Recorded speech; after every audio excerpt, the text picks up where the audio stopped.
Most Venerable Kemadammo, Chairman of the Theravada Buddhist Sangha in UK, respected members of the Sanghas, and friends in the Dhamma. I am very pleased indeed to return my favor to share with you my opinion and views on the custom and lineage of the elders. This conference organized by Theravada Buddhist Sangha in UK. So the topic indicate the customary practice and lineage of the elders, that is Theravada. I may begin my talk with the spirit of Theravada, that is the origin of Theravada as a school. I would say that the origin of Theravada can be related to the Buddha saying in Mahaparinibbana Sutta, that is the last sutta in his life, when he said to Ananda, Yovo Ananda Maya Dhammo cha Vinayo cha Desito Panyato Sovo Mamachayena Sattha. Meaning, for that which I have proclaimed and made known as the Dhamma and the Vinaya, that shall be your teacher when I am gone. Meaning that before his parinibbana, passing away, the Buddha didn't appoint his heir to be the leader of the Sangha. Who shall be the leader? The Buddha left to the Sangha to choose the heir to be the leader. And how to do that? If we compare Buddhist hierarchy or 4 assemblies of the Buddhists, Buddha Parisa, to a kingdom, the Buddha just gave us constitution. He laid down constitution or guideline how to govern the Sangha and Buddha Parisa, the 4 assemblies, by means of Dhamma and Vinaya that he preached throughout his life. So it's necessary for the Sangha at that time to meet and reach agreement what were the essential teachings or the detailed teachings of the Buddha that can form constitution, guideline of the 4 assemblies. That is why the elders at that time convened the first council to compile and recite the teachings of the Buddha. There was no written record of the Buddha during his lifetime. Whatever he taught were memorized and learned through oral transmission. So it's up to the capacity of memory of the elders. So in the first council, the senior most monk Mahakassapa is the chairman of the council. In the meeting, in the assembly of 500 arahants, he asked Pra Venerable Upali to recite Vinaya, the discipline, to the congregation. Once all the monks, 500 monks, agree upon on what is Vinaya or disciplines laid down by the Buddha, all the 500 monks recite or memorize. And then came to the turn of Ananda, who informed the congregation that what the Buddha, what sutra or Dhamma were taught by the Buddha, starting with the sentence, Evam me sutang, thus have I heard. I hear mean Ananda. Once all the 500 monks agree upon the content of the teaching, they memorize and pass on to their students by oral transmission, oral tradition of learning. At that time, we call Mukhapatha. But at the end of the meeting, Venerable Ananda told the congregation that the Buddha permit the Sangha to revise or to abolish the lesser and minor rules of training, Sikkhapada, if it is inconvenient to practice or outdated. The Sangha is allowed to revise or to abolish. This is admonition given by the Buddha to Ananda. The member of the council raised the questions to Ananda.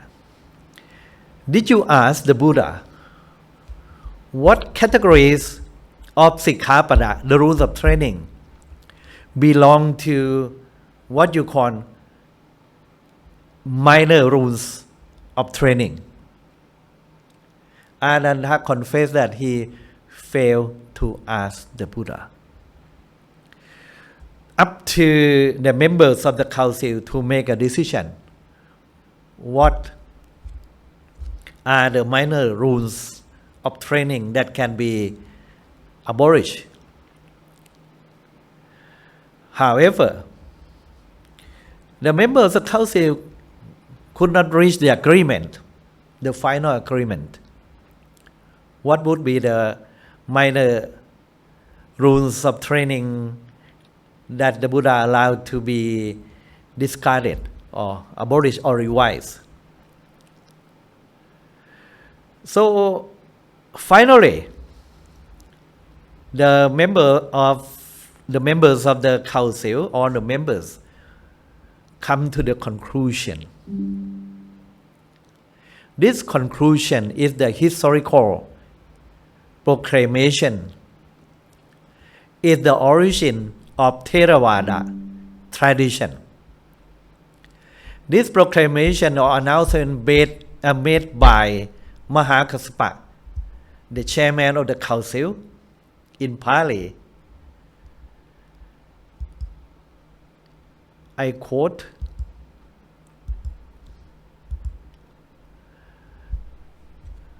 that is สังโฆอปัญญตังนะปัญญเปติปัญญตังนะสมุจฉินดติยถาปัญญเตสุสิกขาปเดสุสมาดายะวัตติ This is the essence of Theravada position translated as the Sangha is not laying down what has not been laid down by the Buddha. It is not abolishing what has been laid down, Panyatta. It is proceeding in conformity with the rules of training, Sikkhapada, that have been laid down.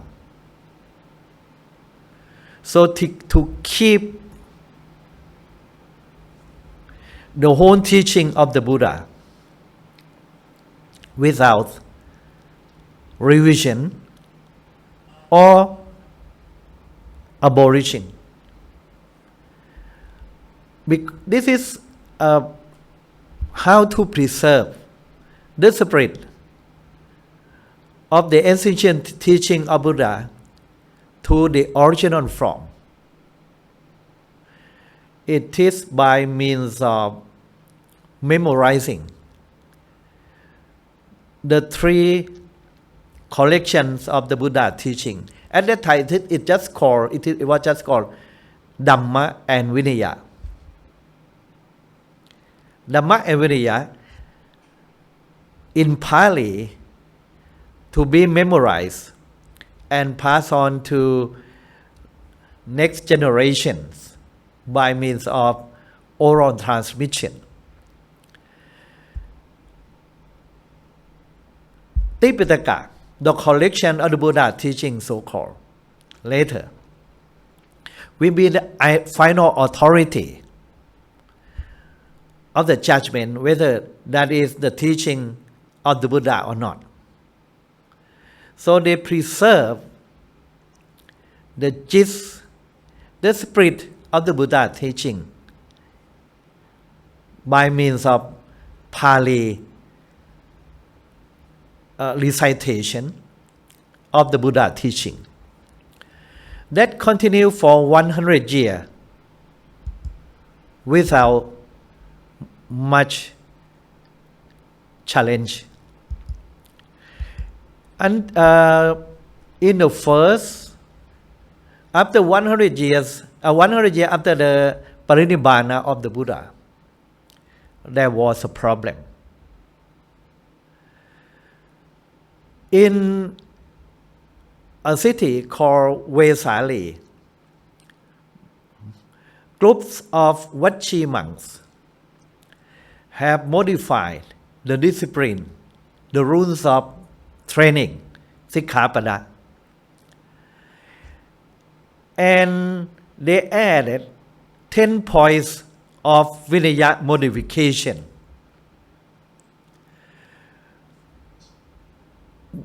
The practice, according to the 10 points proposed and followed by monks in Vesali, they call the 10 points. One of them is like this, Avasa Kappa in Pali, meaning monks within the same Sima, the boundary in the temple, conducting official acts of the Sangha, that is Sangha Kamma, like recitation of Patimokkha. They can recite, monks can form congregation in the big temple, different assembly reciting Patimokkha independently at their convenience. This is their practice there. Another one, which is pertinent to our topic, is called Ajinna Kappa, a customary practice. Ajinna Kappa meaning following a certain practice because it was done by one preceptor or teacher. Take note of the term. Ajina repeated practice so much that it become customary practice. The reason for following this strange practice is by following their teachers or preceptor. So altogether 10 points.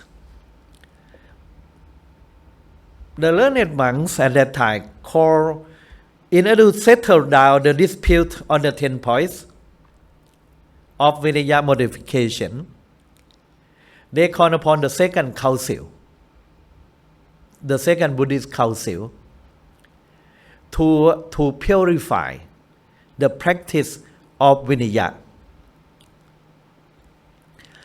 Finally, the elders managed to refute in the assembly or in the council all the 10 points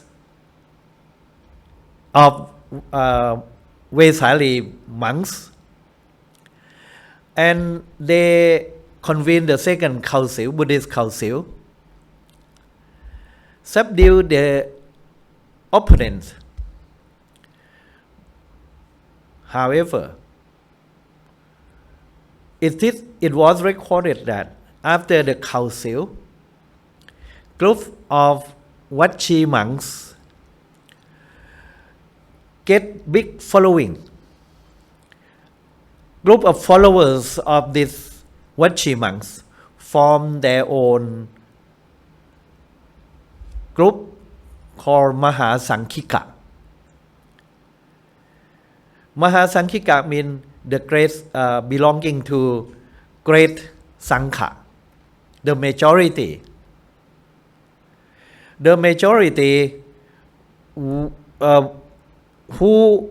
of the monks who violate the rules of conduct according to Theravada form their own group called Mahasankhika. This Mahasankhika is a precursor of Mahayana nowadays. So, how the Theravada group managed to refute the 10 points of Vachi monks or Mahasankhika by using the principal references. Whenever there is a disputation regarding the Vinaya, the Buddha suggests that we should do or refer to these 4 criteria to check the correctness of the practice by means of 4 criteria. Number 1, whatever has not been prohibited by the Buddha, obvious prohibition is not there, and there is a new practice, adapted practice, whatever it is. We check. Suppose it is not prohibited in the Tripitaka. We check whether it fits in with what is not allowable. Whether it is not fit in with what is not allowable, not permitted. Suppose that practice is when compared with what is not allowable, it fits in that category. Then it implies that new interpretation or practice is not allowable. Number 2, whatever has not prohibited if it fits in with what is allowable, that is allowable. The new practice, new interpretation in the modern time didn't appear in the Tipitaka. If it can be compared with what the Buddha permit in the ancient time, that means it is allowable to follow. This is the second guidelines. The third one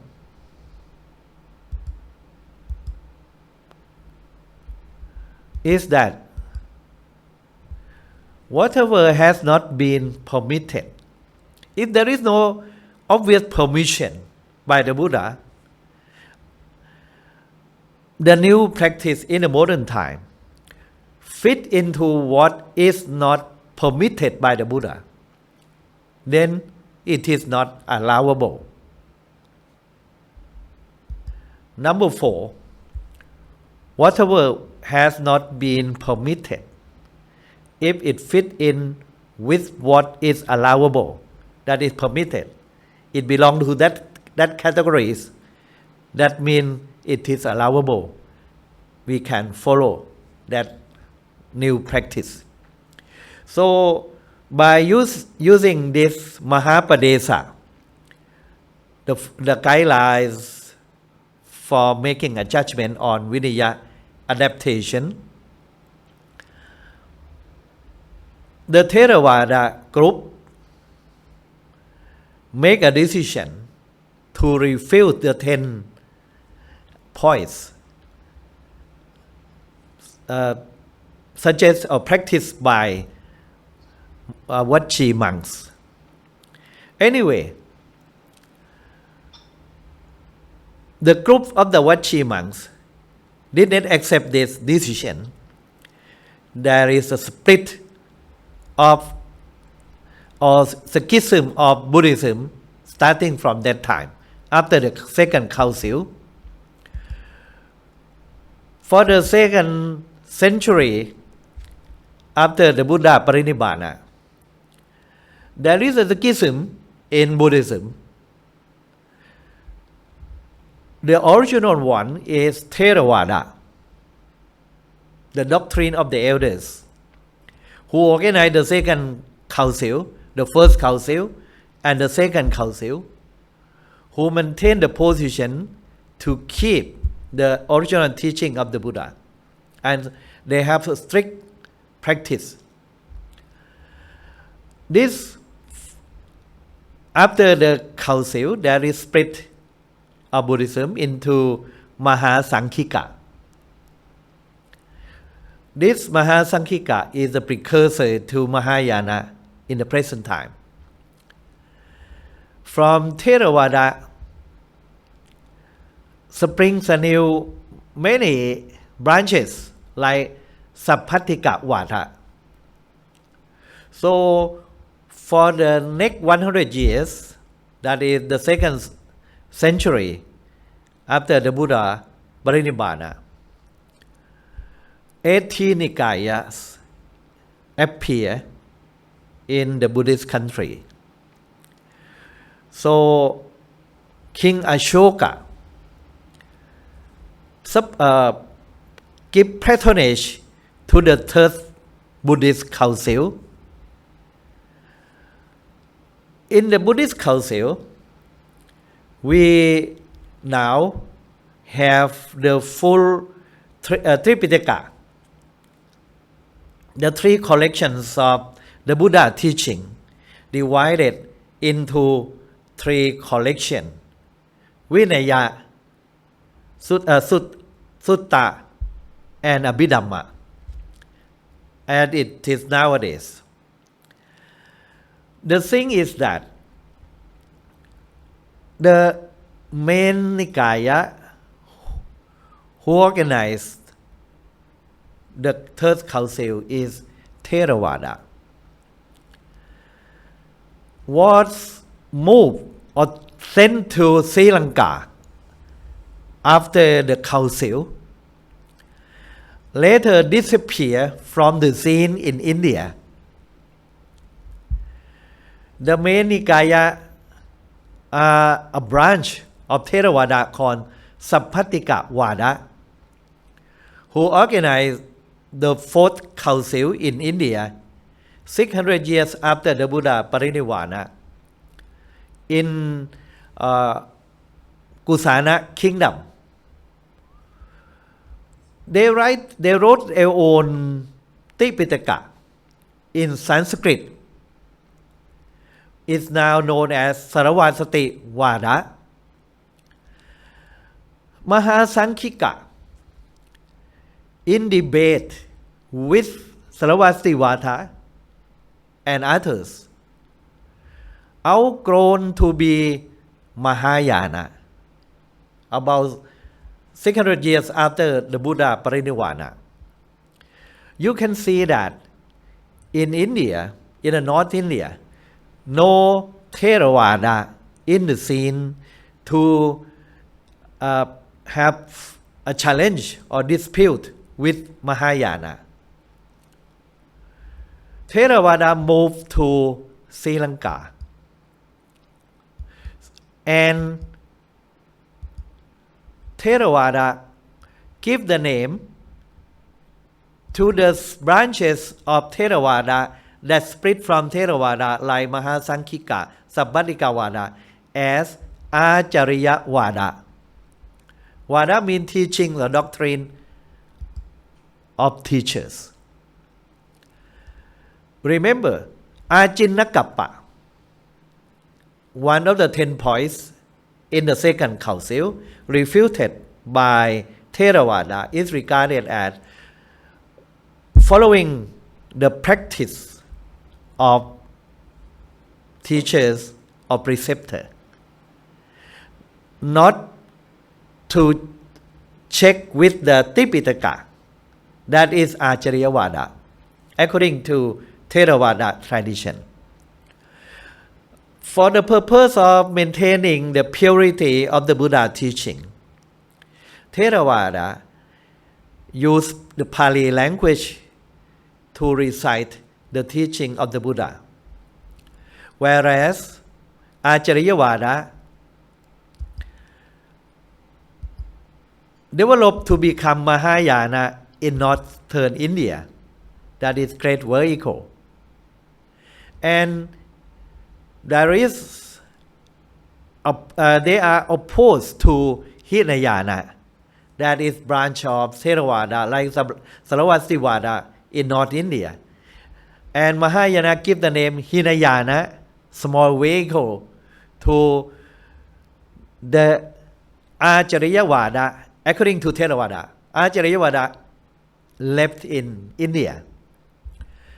I mention this because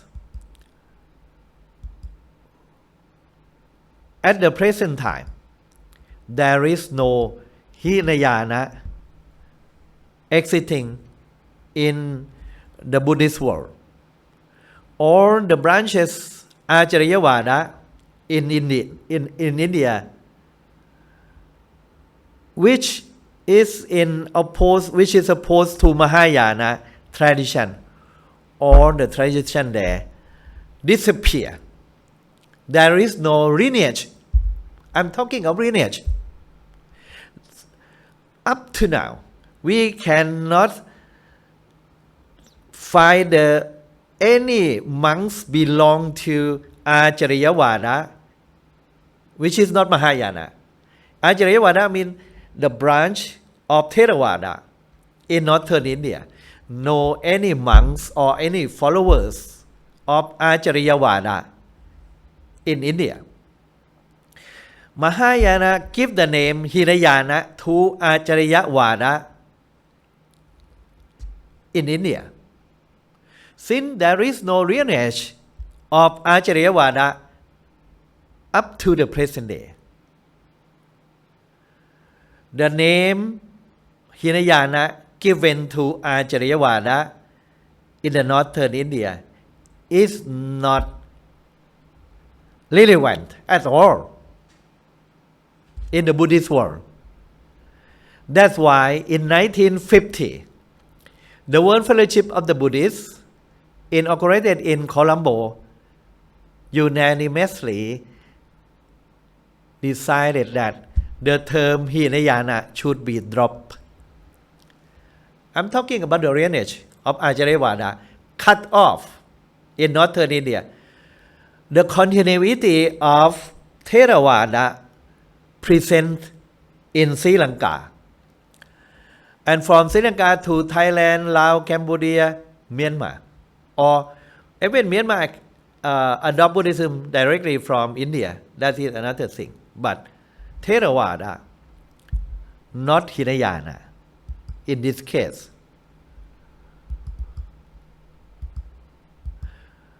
So, in the words of the WFB, World Fellowship of Buddhists, they says, we must not confuse Hinayana with Theravada because the terms are not synonymous.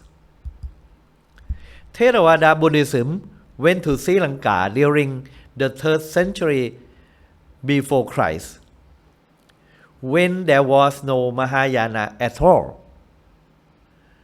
Mahayana appears in northern India in that is about the 1st century.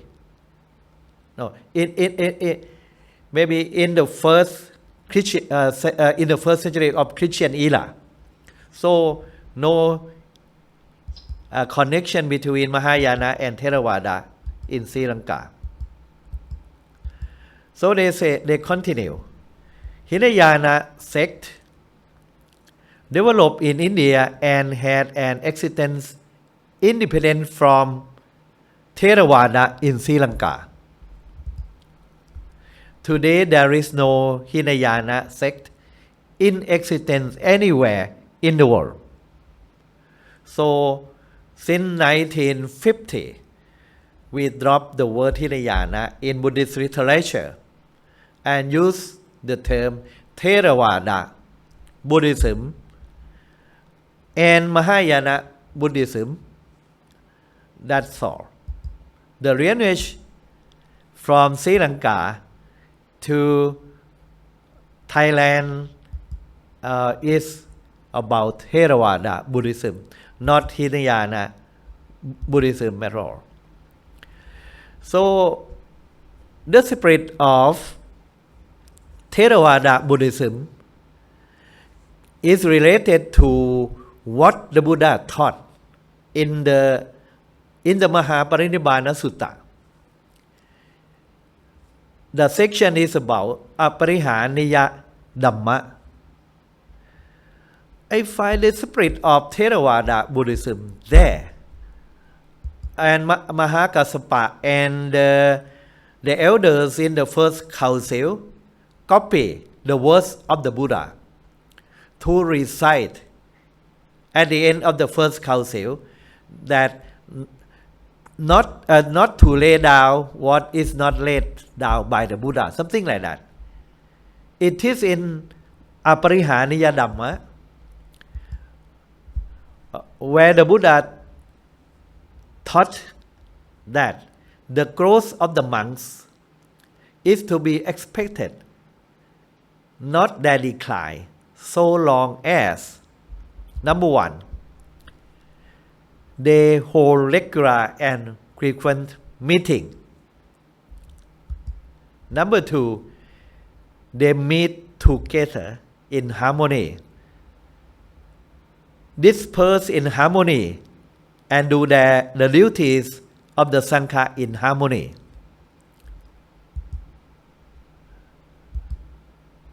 Number three,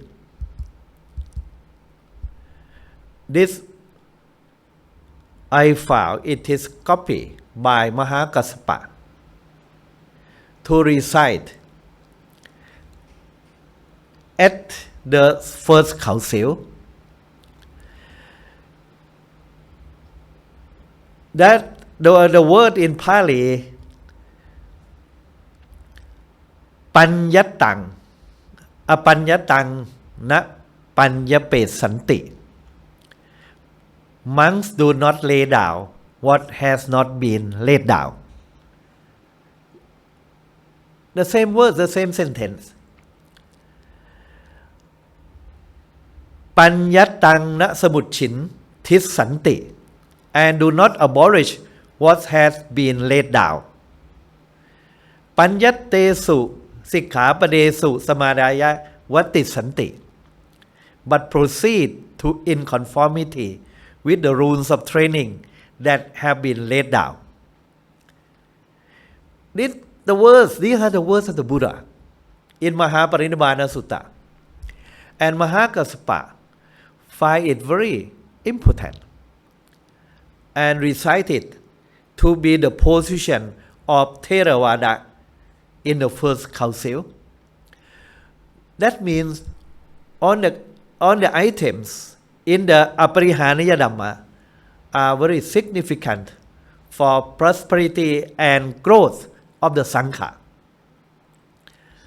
Number 4, the monks honor and respect those elders of long experience and fathers and leaders of the Sangha and deem them worthy of listening to. They do not fall under the influence of craving, tanha, which arises. They cherish the forest depth for their dwellings. This is very important for forest monastery tradition. They establish themselves in mindfulness with this thought.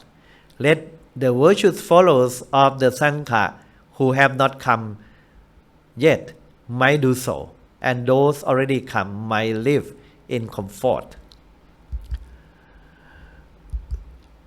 As for the Vinaya, I would like to skip to this one. Following the teaching of the Buddha in Aparihaniya Dhamma, which there is a mentioning of forest dwelling.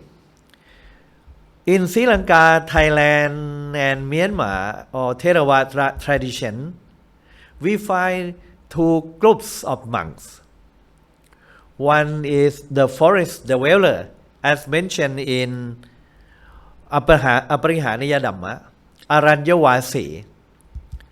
The which dedicate themselves in Vipassana Dura meditation practice in Sri Lanka, Thailand, or even in Myanmar.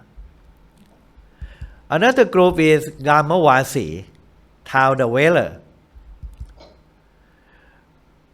They focus on Kanta Thura, Dhamma study, to preserve the original teaching of the Buddha in Pali. So they focus on Pariyatti.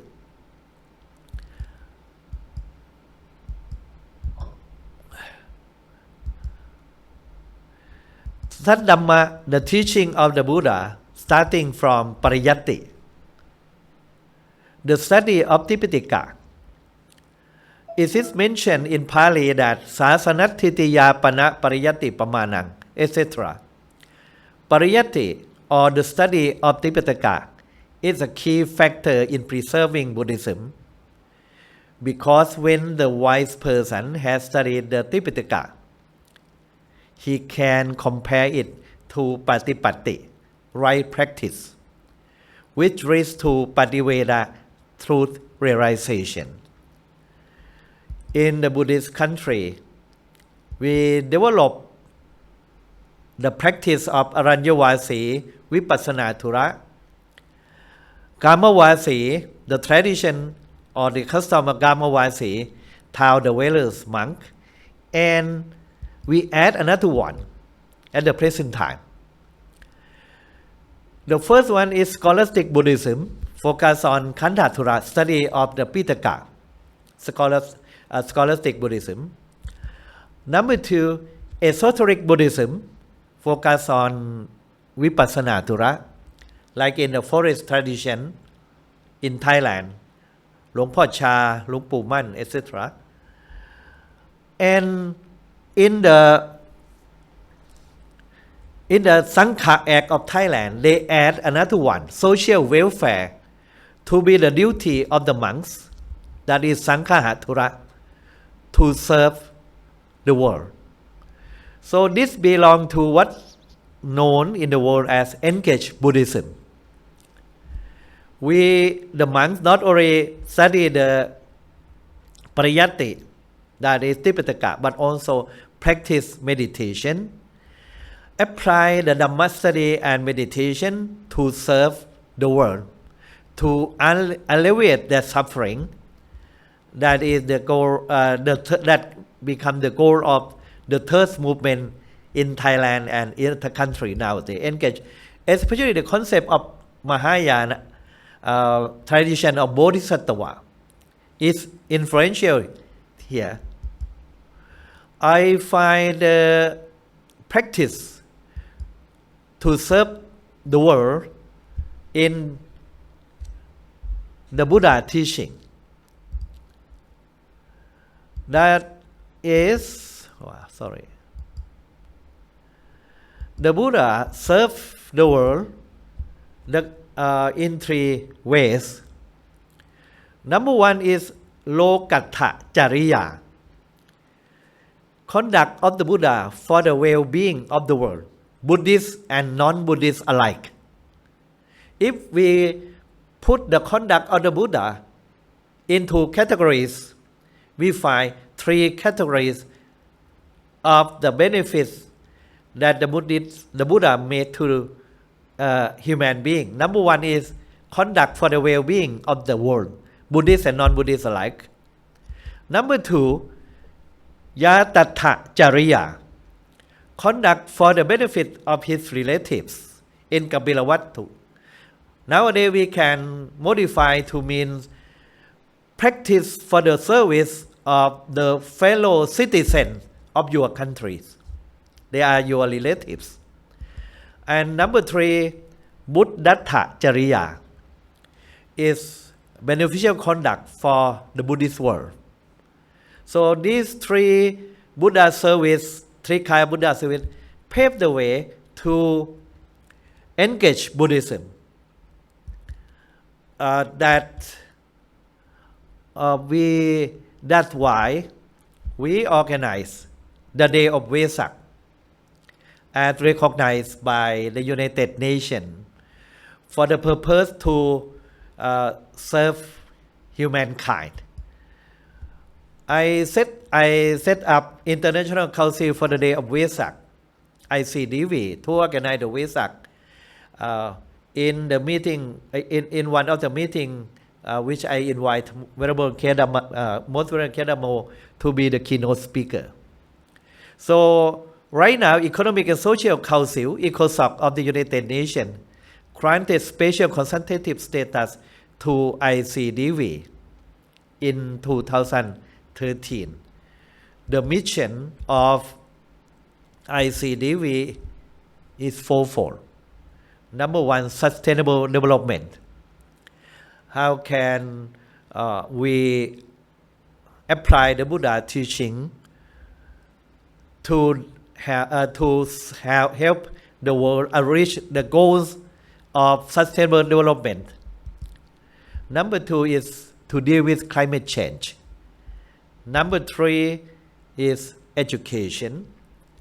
And number four is peace building. In Thailand, you have heard our late king sufficiency philosophy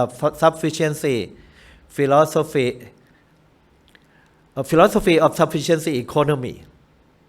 That is the application of the Buddha teaching to serve Thailand and the world. So I have heard and followed the activity of missionary monks, Dhammaduta, in UK, especially the role of the chaplaincy to teach meditation to the prisoner in UK, initiated by Venerable Kemadamo Prabha, เจ้าคุณพระภาวนาวิเทศ that I think belong to these categories of Sankha Thura, Engage Buddhism. With these words, I would like to share with you my views on especially the lineage of Theravada and customary practice, our views on in that case. So I will end here so that we can share our opinion in this case. Venerable Professor Brahma Pandit, thank you very much. I'm going to hand things over now to Ajahn Amaro, who I think is going to take charge of the questions, which I hope several of you might have asked by now. Yes, thank you very much, Luang Por, and thank you very much, Most Venerable Professor Brahma Pandit. A few questions have come in that we'd like to ask for your reflections upon. Two of them are very closely related, so I'll read those first of all. First, they relate to the interpretation and application of the 4 Mahapadesa rules. Firstly, according to Mahapadesa number 2, whatever has not been prohibited, if it fits with what is allowable, that is allowable. So, does that confirm current practices, particularly in the West, of, for example, monks driving cars, holding money, wearing jackets and boots, digging the ground and cutting the grass, etc.? And then the second question, which is closely related, thank you for the inspiring talk, Venerable Professor Brahma Pandit. Regarding the 4 Mahapadesas, I believe if not applied wisely, they could be abused or even misused to overturn virtually all Vinaya rules formulated by the Buddha. Is there any clear guideline or yardstick principles provided in the Pali text or commentary that one can refer to when applying the Mahapadesa, especially about one which is not permitted but is considered to be allowable, then and so that something should be made allowable? And should such decisions of the Mahapadesa be made by individual monks or the Sangha, which apparently at the present time, the unified Sangha, which can represent the Theravada subtext, is no longer in existence? And as Luang Por Khein Madama pointed out, in different countries, and a central governing body of different communities is not thoroughly formulated around the world. So clearly these days to keep all Vinaya rules strictly as they were first laid down is very challenging, if not entirely impractical, to monks especially based in the West. We would appreciate your input, Most Venerable Sir. Sadhu.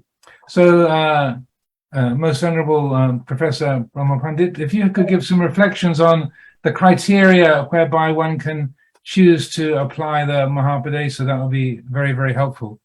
Mahapadesa is very important for reference to check with our modification of the rules of conduct.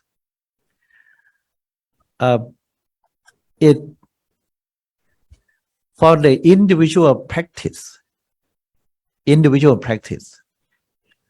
it can be applied to the minor things. But for the cases that is controversial, it's up to the Sangha to decide by get the criterion from Mahapadesa. The thing is that we have to check with the Tripitaka, the text-based interpretation. It is not our personal opinion. For example, I give you an example of using Mahapadesa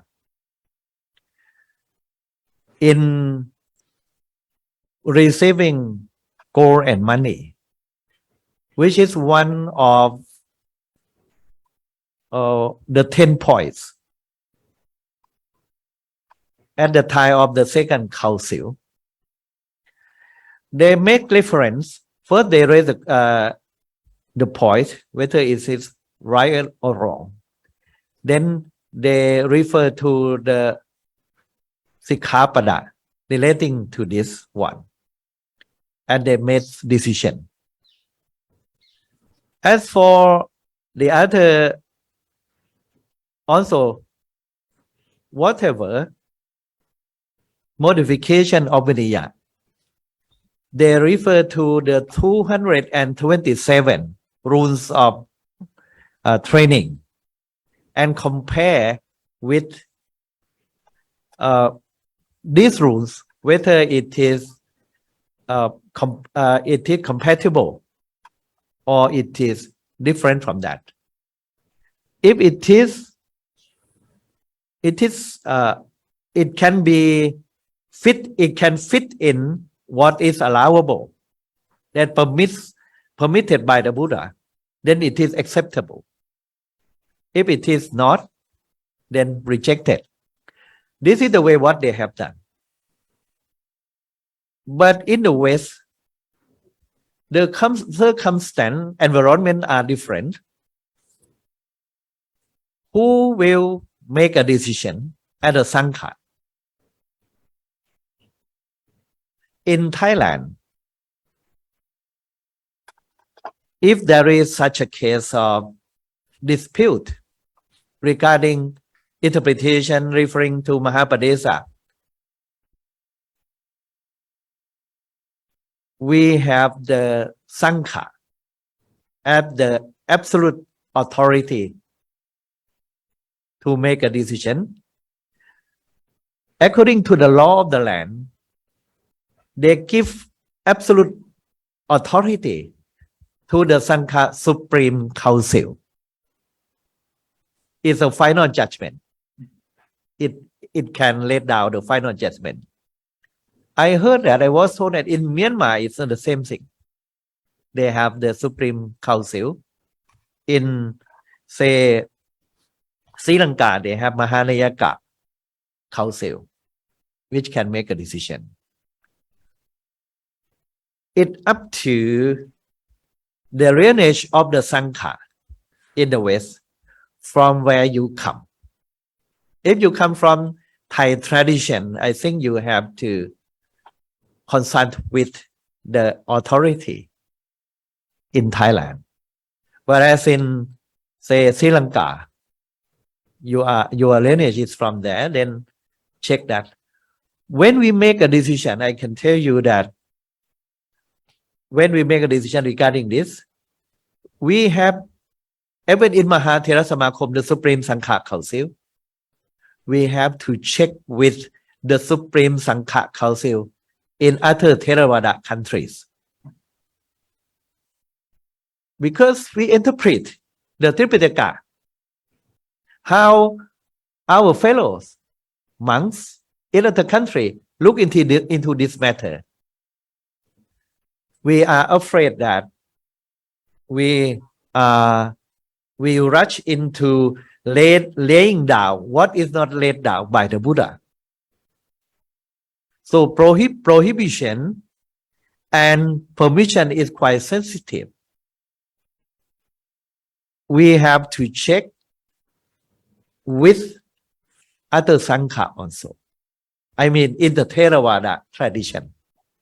That's why we keep in touch and have a meeting, international meeting from time to time regarding this problem.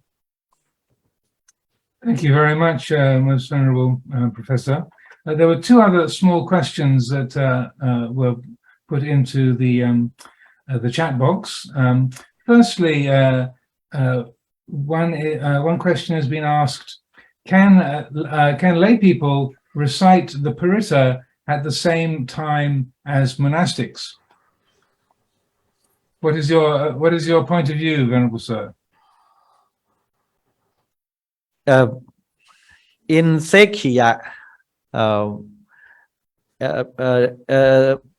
rule it prohibits monks to recite the Dhamma along with the lay people, but they interpret that recite in original language of the Buddha in Pali. Some would say that if it is in other languages, it is allowable.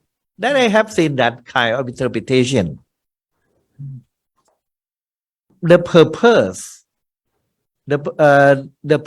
of this Sekhiya rule have to take into account. Why they prohibit monks to recite the Dhamma with lay people? I think that is because the activity of the monks should be the teacher to lay people, to preach them, and to preach them to recite in the role of the monk, to memorize in the duty of the lay people. That is one thing. Another thing is that recitation of the Dhamma is to preserve the Buddha teaching. It may be helpful for lay people to memorize and to chant and to record the Buddha teaching. But that is to do for that purpose. But the position of the monk to be revered or worshipped by lay people, maybe they have to conduct activities separately. So in the practice, I would say that there is a loophole in this practice. Translation, recitation along with translation is permissible in some factor, even in Sangha practice. But if we follow the spirit of the rule, I think monks have to maintain or preserve the rule and have to be the guide of the lay people, give them the teaching for them to learn to play the role of teachers or reader, not the comrade in this case. That's all. Thank you very much, Venerable Sir. The last question, and this I'll be very interested to hear your thoughts on. The question is, I heard you say the word bodhisattva in your presentation. That was a word you used particularly in relationship to the engaged Buddhism and the social aspect of the activity of the Sangha. I heard you use the word bodhisattva. I would like to ask what bodhisattva practice is different between Theravada and Mahayana.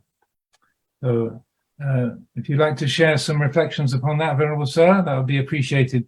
We're aiming to begin the panel discussion in about 5 minutes, so I think this is a nice appropriate slot of time to give some reflections on that. It's quite interesting to compare the concept of bodhisattva in Theravada tradition and bodhisattva in Mahayana tradition. If we try to understand bodhisattva ideal in Mahayana tradition from Theravada point of view, it would be similar in the sense that I think the concept of bodhisattva ideal in Mahayana develop from Theravada tradition. In our tradition, as you know, the one who aspire to become the Buddha have to follow the guideline to fulfill the 10 paramita so that we can be full of the qualities that make us possible to become the enlightened one, the Buddha. So human being practice following the guideline of 10 paramis to become a Buddha, a would-be Buddha. That is in our case. Whereas in Mahayana tradition, there are two categories of bodhisattva. One is similar to us. A human being aspire to become a Buddha, follow the practice of paramita to become an enlightened one. That is one thing. Another thing, bodhisattva ideals in Mahayana develop to be enlightened person, ready to enter Nibbana. So that is not a human being, but is a celestial being like Avalokiteshvara. He liberates himself. He attained enlightenment, living in the heaven, ready to enter Nibbana, final end, but still wait to reincarnate to this world to help people. Looking from our Theravada interpretation, it is nothing new. Just like right now, Siddhartha, no, we are waiting for Arya Maitreya, see Arya Maitreya, the coming Buddha. Where is he now? He is a god, a celestial being in the Dusita heaven, and coming to the world once to become the future Buddha. That's all. Whereas Mahayana is not satisfied with this. They want the celestial being like Maitreya to reincarnate to the world many times to serve people like in Indian tradition, so much that so far as there are human beings or beings who suffer, that Arya Maitreya in Mahayana interpretation won't come to be a Buddha in the future and pass into Parinibbana. They keep coming to serve. So there are two kinds of bodhisattva in Mahayana. One is human being, aspiring to be the Buddha, and the other, the one who liberate themselves, attain enlightenment, ready to be to enter the final extinction, that is Parinibbana, but living in the heaven like Arya Maitreya in our tradition, ready to come to the world and teach the people. But in Mahayana tradition, they reincarnate many times to serve people. Anyway, the essence is the same: to serve, to help people. to get rid of the suffering of the people. On the path to liberation, metta, loving kindness is necessary. The first step that you serve people, at the same time you liberate yourself from suffering and helping other people. That we can find in Chataka stories. And Chataka story in Theravada country it is the pattern of Bodhisattva ideal. But the difference between Theravada and Mahayana is that in Theravada, only a special being can aspire to be Bodhisattva, whereas in Mahayana, anyone can hope to become a Bodhisattva and ready to serve the people. Anyway, in our Buddhist practice, we can help other people in the same way that the Bodhisattva helping people. We aspire to be to attain enlightenment as Anubuddha, and on the path to that enlightenment, we have metta karuna, so that we can help people, serving people, and liberate ourselves at the same time. Thank you very much indeed, Venerable Sir. So we now move on to the time for the panel discussion for our short conference today. And four panelists will be addressing the theme of the practice of Vinaya in the Western world. And Venerable Lumpur Khema Dhammo will be the first speaker on the panel. The second will be Venerable Silavimala Mahanayaka Thera, who is the head of the London Buddhist Vihara, which is the oldest Buddhist monastery in the United Kingdom. And the third of the panelists will be Venerable Dr. Raja Vitet Panyakun, Chanchakun Mahalao, from the Wat Mahathat Monastery in Kings Bromley, near Birmingham. And the last of the panelists will be Venerable Uttara, who's the abbot of the Sasana Ramsi Vihara in Colindale, that's in North London near Barnet. So I'm representing the tradition from Myanmar. So I'd like to invite the panelists to speak, beginning with Venerable Lumpur Khema Dhammo, and I'm very interested to hear your reflections and comments on this theme, and also anything you might like to pick up from Venerable Professor Brahma Pandit's presentation today. Please, Lumpur, do start. Okay. On my crowded desk, my mouse had disappeared.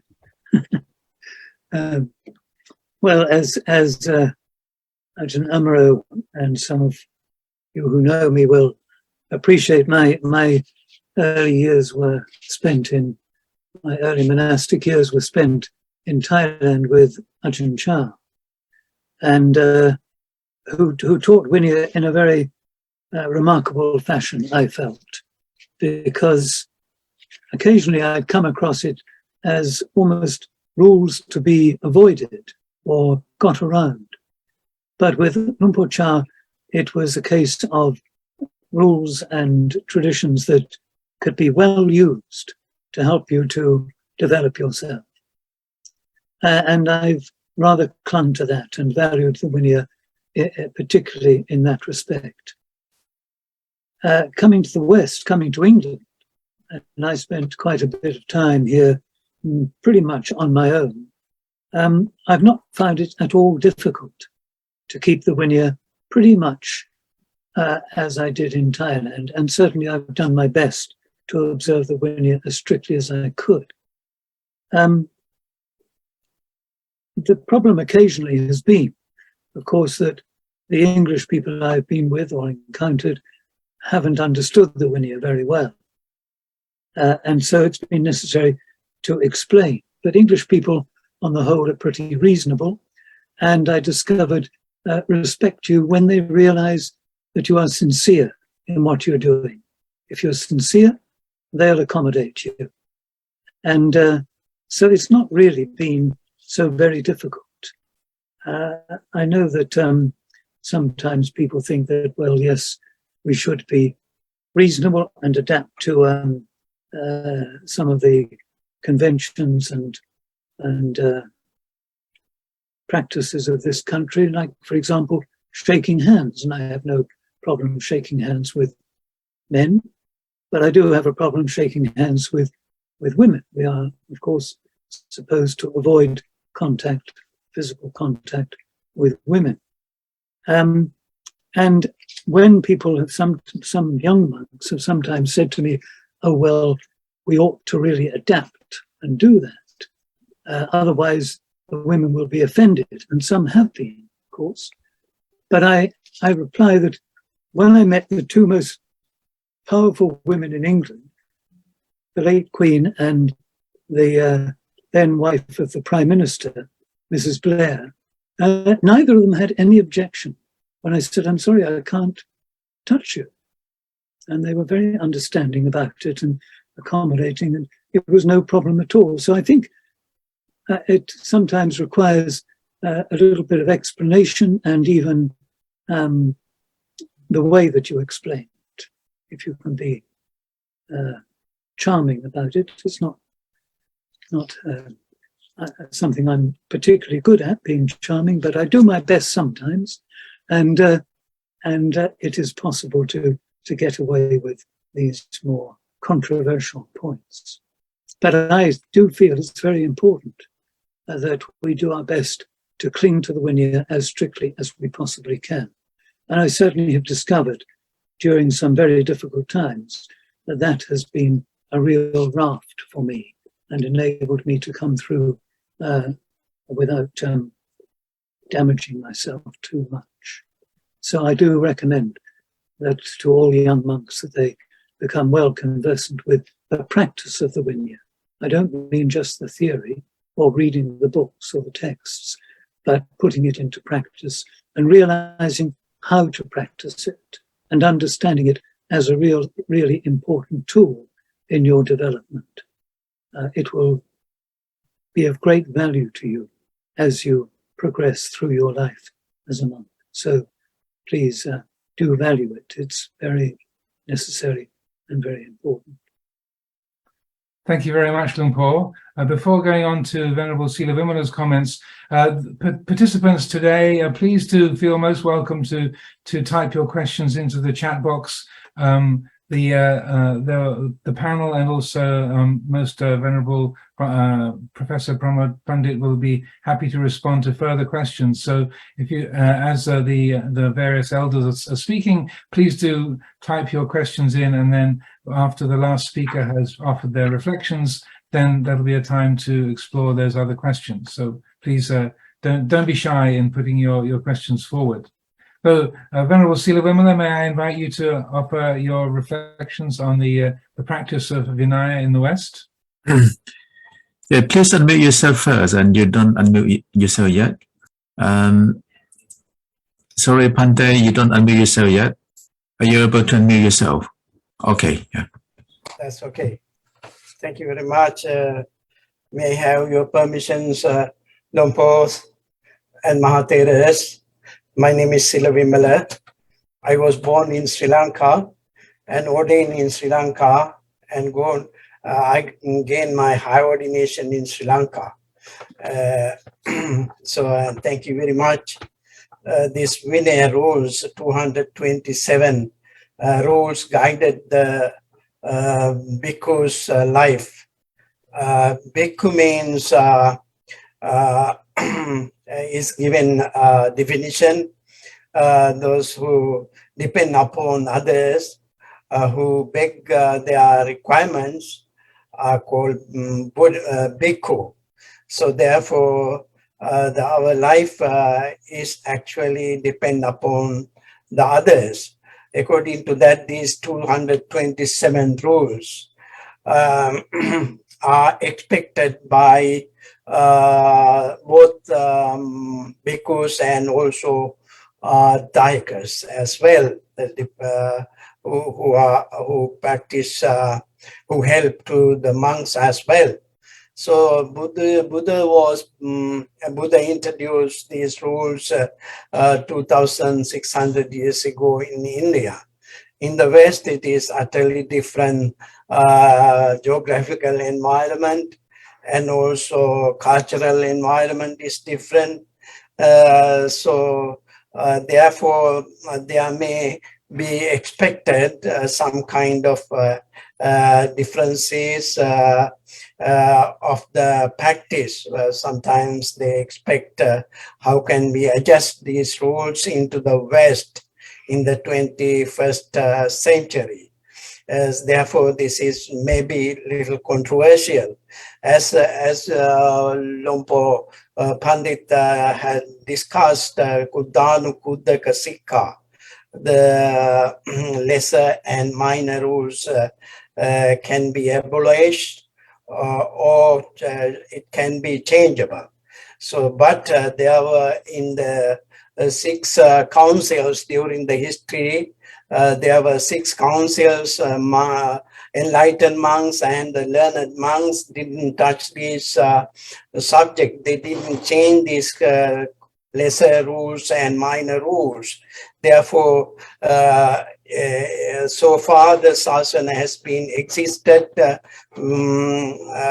Therefore, now it is not capable as we are living in the West to be changed or abolish these 227 rules. My understanding is that there is a alternative suggestion in the Katika, what means a registration bill or the memorandum of understanding in Sri Lanka during the time in the 13th century and 14th century.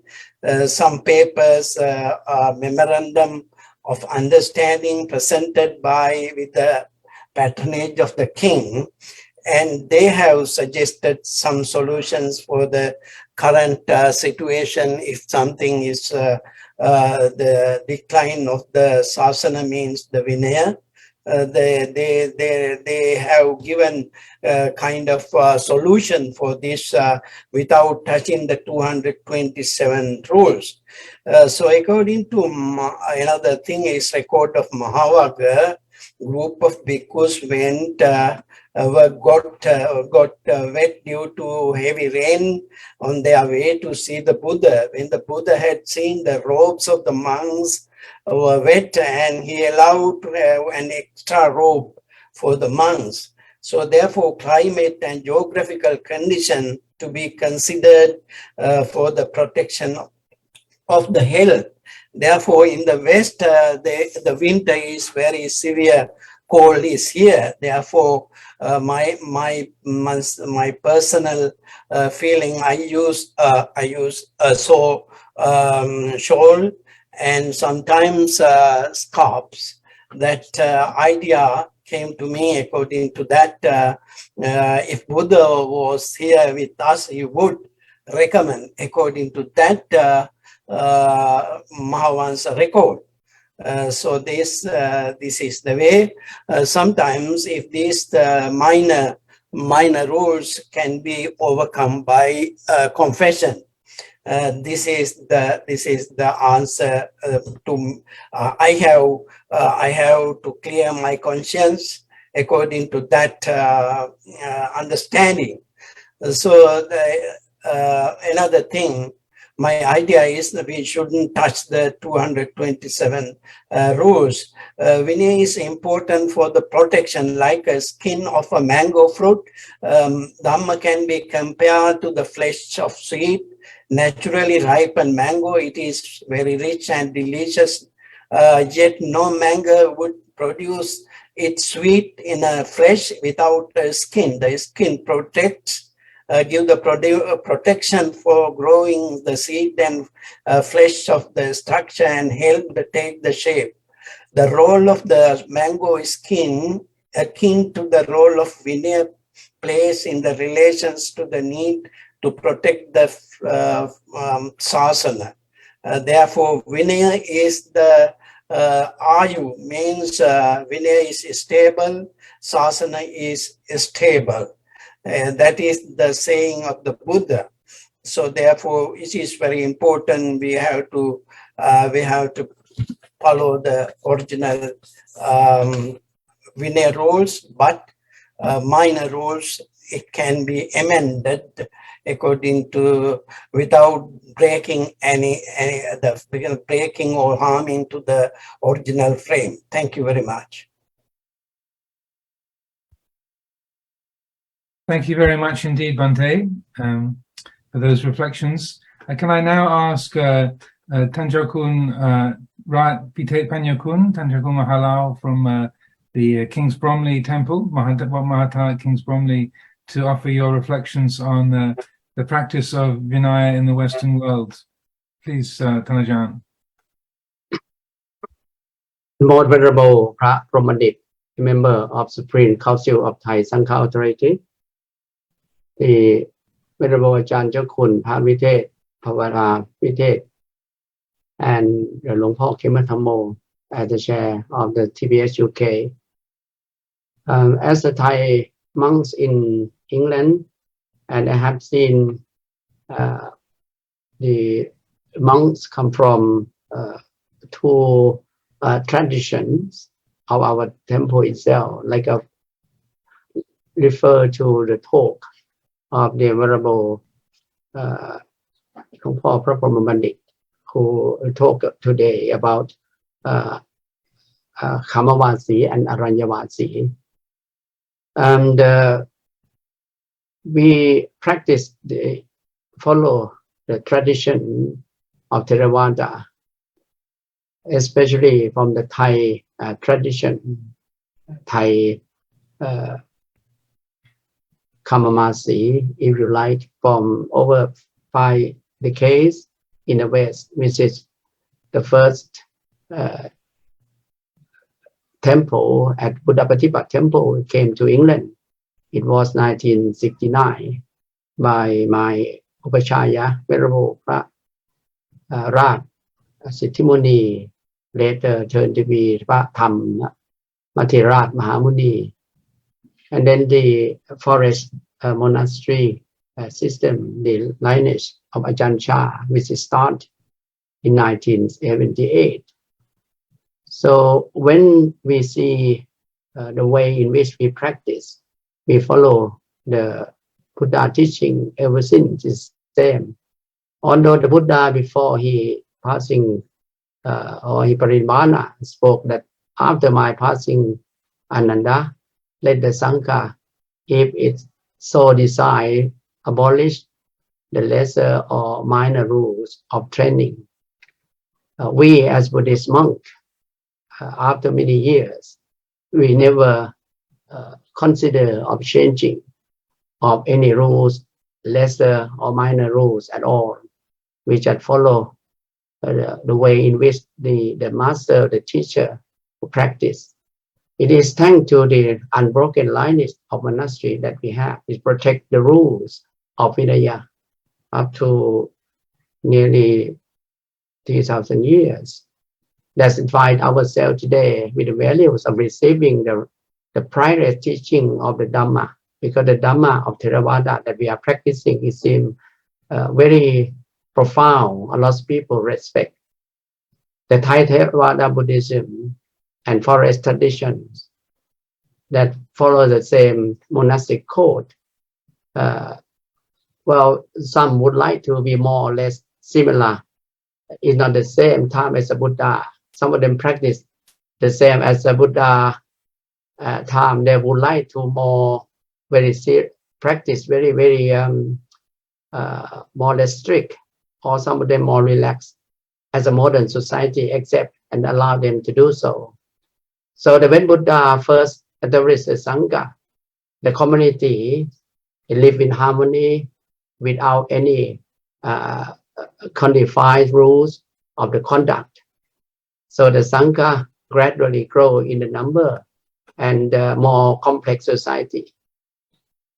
So whenever one of these cases was brought to the Buddha attention, I believe at the time the Buddha have the rule for the monks, and then after that, it's the standard teaching. So the power of the teaching very strong, and we follow the Buddha teaching as we are. very well now. By practicing this, if we will not follow the Vinaya, for those who continue to keep it alive today, so it won't be any Buddhism or more Buddha because we not follow the Buddha teaching or the rules. So many profound teaching of the Buddha itself, it get great values for all of us. We should believe in fully in the truth of Dhamma with the power of the welfare of the Sangha, the community of the monks work together and comfort the Sangha and control the untrained person who not really would like to follow the Buddha teaching. So also to comfort the well behavior of the monks. Though the rules of the monks practicing at the moment, it will be very helpful for all of us as a Buddhist monk. But of course, in some time we come to the idea of how can we do something about our rule. For example, the uniform of clothes with and the shoes or sock, and also the handling the money itself. So in some time the society, more or less now they look at we have to work together. So when we work together, it's appropriate that Vinaya or the rule indeed in the mainstream, it will not be difficult for Buddhist laity or whoever, even for Buddhist or non-Buddhist country, to realize that idea of the changing. Sometimes it's reforming, they say that, in order to make it to suit modern condition. So the condition of the country nowadays, especially in the country that in the West, in somehow we have to look at what we allow from the Sangha authority in Thailand, but we always remain and practice as we been practiced from our the master Upachaya, from the lineage continue ever since. Thank you very much. Thank you very much, Tancho Kun. Can I lastly call upon Venerable Uttara from the Sasana Ramsi Vihara in North London. Venerable Uttara, if you would like to unmute yourself and to offer your reflections on this theme of practice of Vinaya in the Western world, we'd be very grateful. Thank you.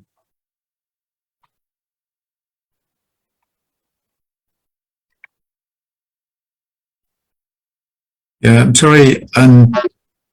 We can't hear you. I think there must be some issue with the microphone. It's on and off. Okay. Hello? Yeah, we can hear you now. Okay. Thank you very much for all of Senior Sangha. It's all of the devotee who attended this conference. I have an experience is when I came here first time. That's Vinaya rules for young monk. When I came here in 1992, and then in the summertime, and because in summertime is normally traditionally in Western people they wear short, you know. And this is and I wear a robe and wrap I put in my robe in upper robe, and I go to in the city, and then they ask me. So they ask me funny question. So because this is a very hot time, so I wear it's a robe like when I'm going out. So they ask me,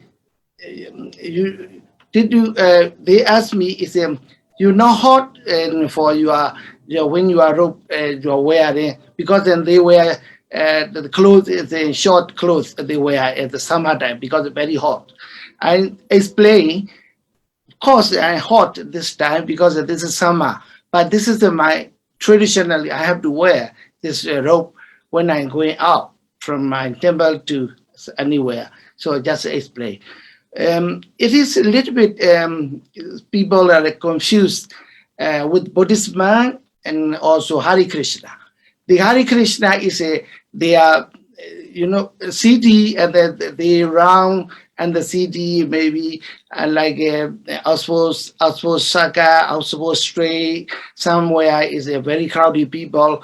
They show every time. They know it's a Hare Krishna. They are very familiar and the Hare Krishna, but they didn't know about Buddhism or how is Buddhism and different from Buddhism and Hare Krishna.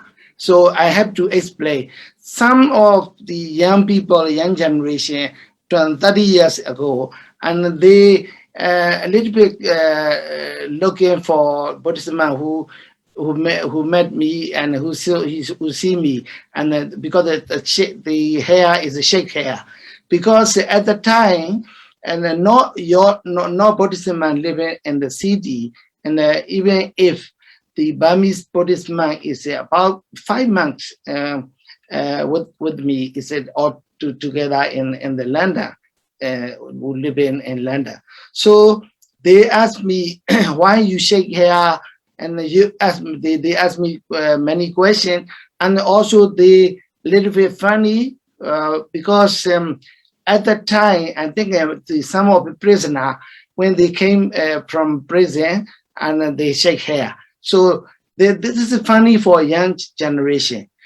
1995, and one the Shaolin monks, and they come to show that they are martial arts in Wembley Stadium. They show it. This is the Buddhist monk and the young like a novice monks, and they saw the martial arts Chinese traditional Shaolin monk, and then they don't ask. They know we are Buddhism, totally different from Hare Krishna, and we are Buddhism. So this is a little bit difficult time for we have to follow linear rule. When the summertime we wear a robe, or go to CD, and then but I follow the traditional. Even if they don't know about the tradition, we have to explain about why we are wear this one, why we are with this robe, and why we shape the hair. And the difficulty is the Bandi Jankima Damo explain about the shaking hand. Shaking hand is if we are no shaking hand, so very rude for them. So when I study at university, the first time they shake your hand, and with the female, especially female.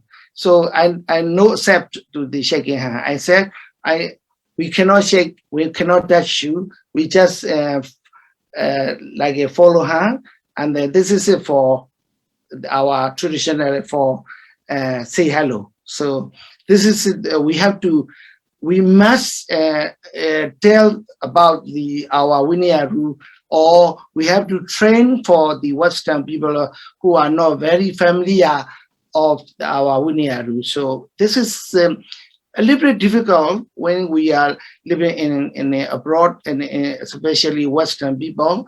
But we live in among our community. It is no problem. They know the tradition they have to follow. But when we go, some like an example, when I was first time appointed 2003, I have a Buddhist chaplain. I have appointed in Gai Saidoma Hospital. There are no Buddhist monk, the Buddhist chaplain at all at the time. So they told me and they introduced me, oh, this is a really Buddhist monk. This is a really Buddhist monk. So I don't understand why the chaplain introduced me and with the other people, because they have a Buddhist chaplain with the lay people, not monk. So we are very different from Buddhist chaplain and Buddhist monk chaplain. Monk is more powerful and more when we go in some like a walk around in the morning or afternoon. So and they are very acceptable for our invitation, and especially I teach for Buddhist meditation about half an hour when they are lunchtime every day for 3 days a week, Guiding Saint Thomas Hospital. And then we have a good chance. We have to celebrate for our Buddha's birthday celebration and hospital. Among those non-Buddhists and Buddhists, whatever the religion, so they come in to join, and we have to explain about Buddhism life and just show about the Buddhism and the Buddhist culture and also Buddhism life. So I teach every year, twice a year, and in a university student, second year and then third year for student about Buddhist life. So very, very important. If you are contacting to the outside, but if we can stay in the monastery, we don't have a problem much. But when we going out, like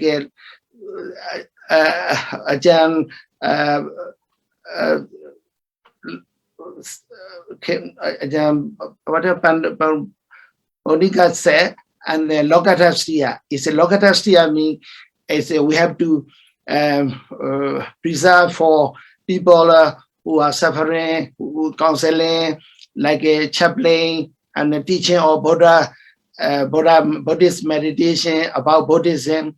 But these, especially in Buddhist chaplain, and that they don't have to say about our religion, but only Buddhism. What Buddhism is, only just we can say, but we don't argue for Buddhism and other faith. So this is a very. Thank you very much, Venerable. We're running out of time this afternoon. Thank you very much for those reflections. We have a couple of questions that we'd like the panelists and also most Venerable Professor Brahma Pandit to offer thoughts on. The first question, if I can offer this to the panel, and whoever would like to speak to this is most welcome. Firstly, the question is how to handle different Vinaya standards in one monastery. I get problems with my other monks and lay followers. Should I lower my standards or keep it? I like to be barefoot until the snow is coming, and I never use lay clothing. I was ordained in Sri Lanka, and I stay in a Thai Dhammayut monastery. So any reflections that any of the elders have on that? If you can just keep your comments fairly brief, that would be helpful. But if any of you have any thoughts on different Vinaya standards in one monastery, that will be interesting to hear and valuable. Would anyone like to speak to that? Please unmute yourself if you do. Okay. Well, I better say something. And my advice would be to keep your good standard, whatever happens, but to also be reasonable and not do it in a way that would offend your fellow monks if they're not being as strict as you are. Don't. It's not a great virtue to make yourself out to be better than others. So I'd be careful of that, but certainly do stand by your good standards.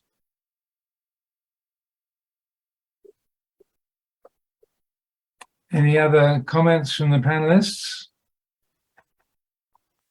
So the other two questions are both relating to shaking hands and that particular issue. So I'll read these out. Firstly, Most Venerable Sir, is it practical enough to avoid shaking hands with females at times where we do not have time to explain, like at a public place or a school, or where they might even feel upset about their initiative to shake hands with a monk? What about doing it just for culture's sake, still bearing the Vinaya rule in mind? And then secondly, Most Venerable Sir, is it practical? That's the same one repeated. Excuse me. So that any further comments on that question of shaking hands between a monk and a woman when it seems expedient to the time and the place, when there isn't time to explain? I would say that, if I may say so, I would say that there's always you can always explain. It only takes a moment. And I've done that many times when I've just said, and sometimes if I've had time, I've said, well, and nuns won't shake hands with men either. But I think it's important because otherwise it becomes confusing. Well, some monks do and some monks don't. And it kind of lets the side down when you do, because then you make it more difficult for those who wish to practice reasonably strictly. So I really think it's important to say, it's very simple to say, I'm sorry, I'm a Buddhist monk, we don't do this. And leave it at that. Even if it gives the impression that you never shake hands, doesn't matter very much. I mean, with men or women. But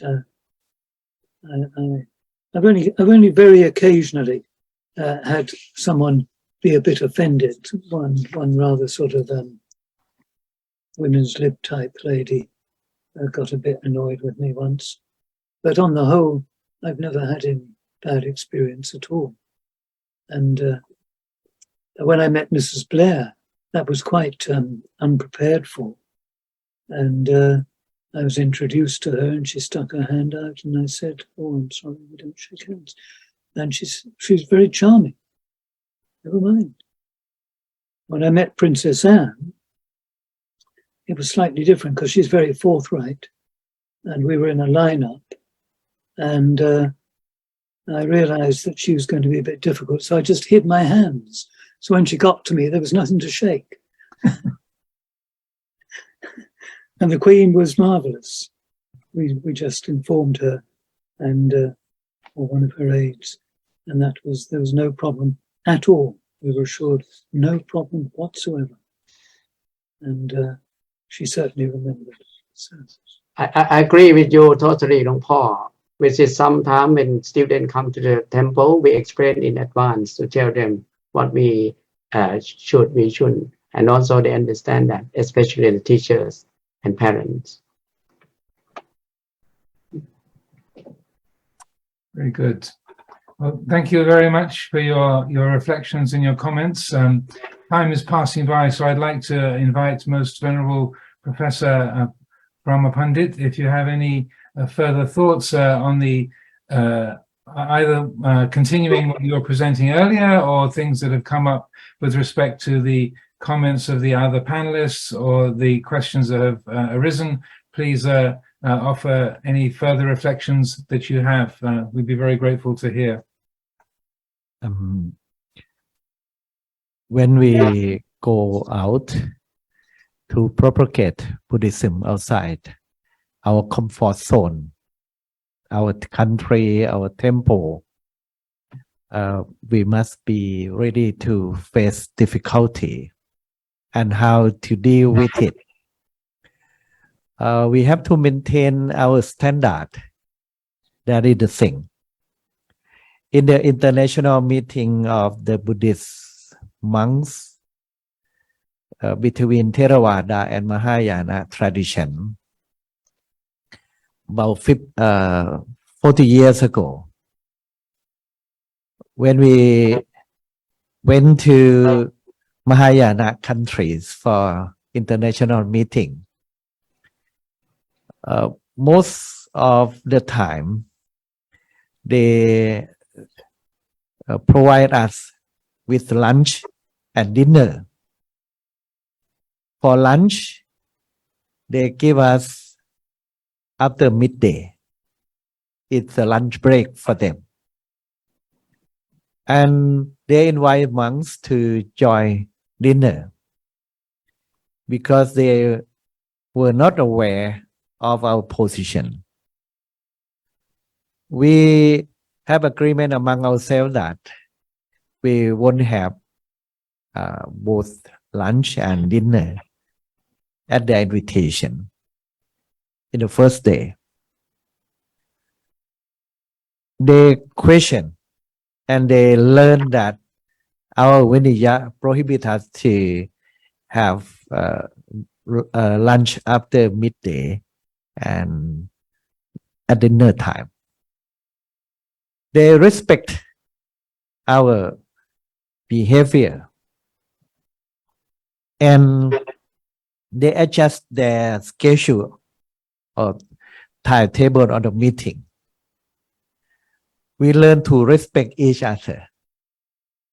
The more we keep our rule with good standard, higher respect we receive from them. Right now, in our Vesak celebration or any international meeting for the Buddhists of Theravada and Mahayana, there is no conflict. Timetable is adjustable to our Vinaya rule, and that creates the cordial atmosphere and sincerity. So the term that one of the panelists uses sincerity. If you are sincere to follow your Vinaya and standard for the purpose to purify your mind, Vinaya is not the end in itself. It is a means to practice a higher standard like meditation. On the way to purity, you earnestly follow that path, and you are sincere in practice. That command respect from others. Many times that they really want to, to shake hands with me. I just smile and bow. Although at the beginning, they feel surprised. But the way we dress, the tradition that we belong, is not beyond the expectation of surprise. They are ready to accept our manner. So no offense at all. That is my response to what you have raised. Another thing is related to the minor rules of training. In practice, in my country, in Thailand, monks in Thailand have to follow many minor rules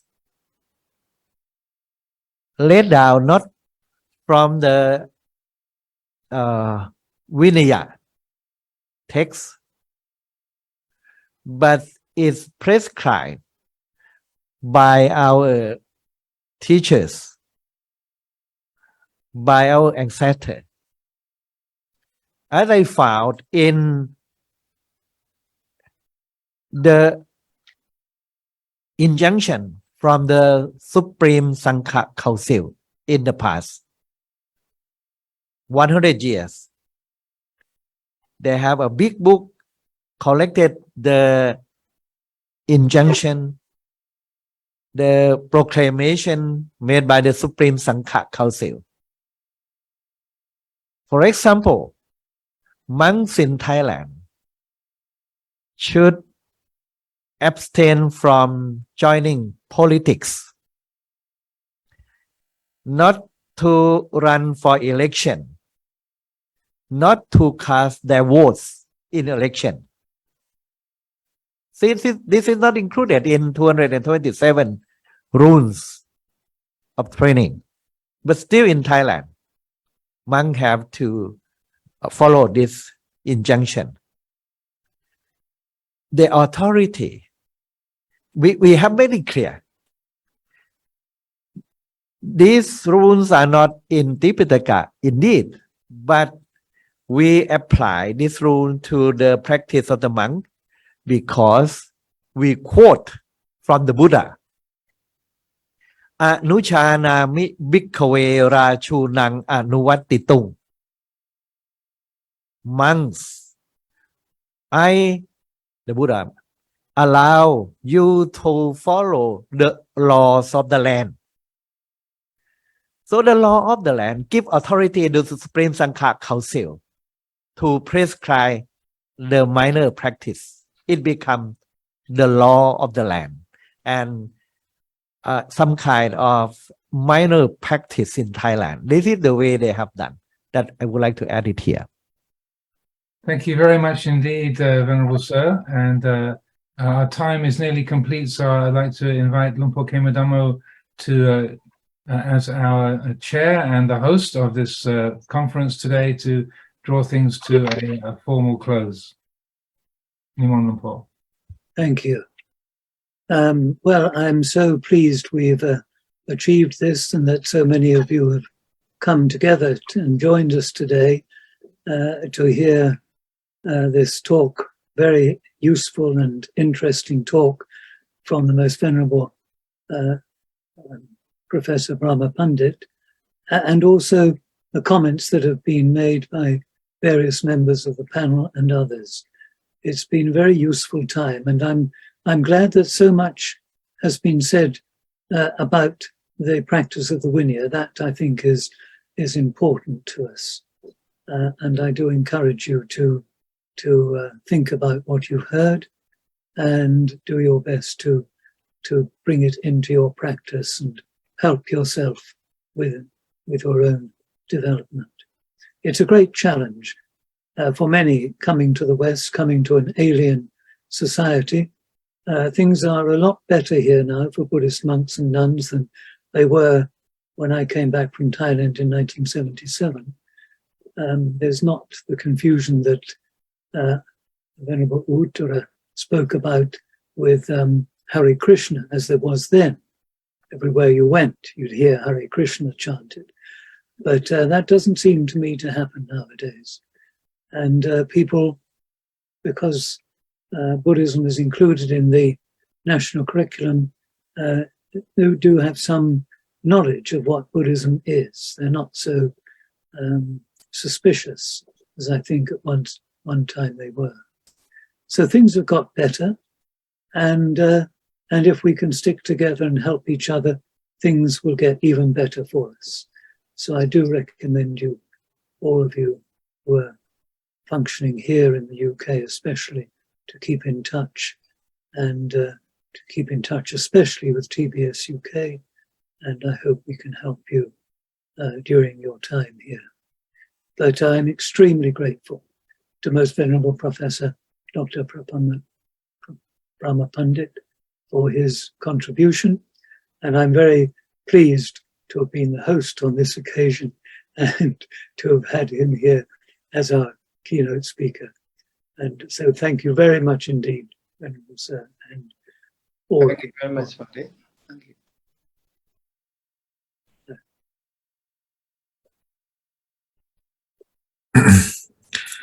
Lumpur, could you please lead closing homage to the Buddha?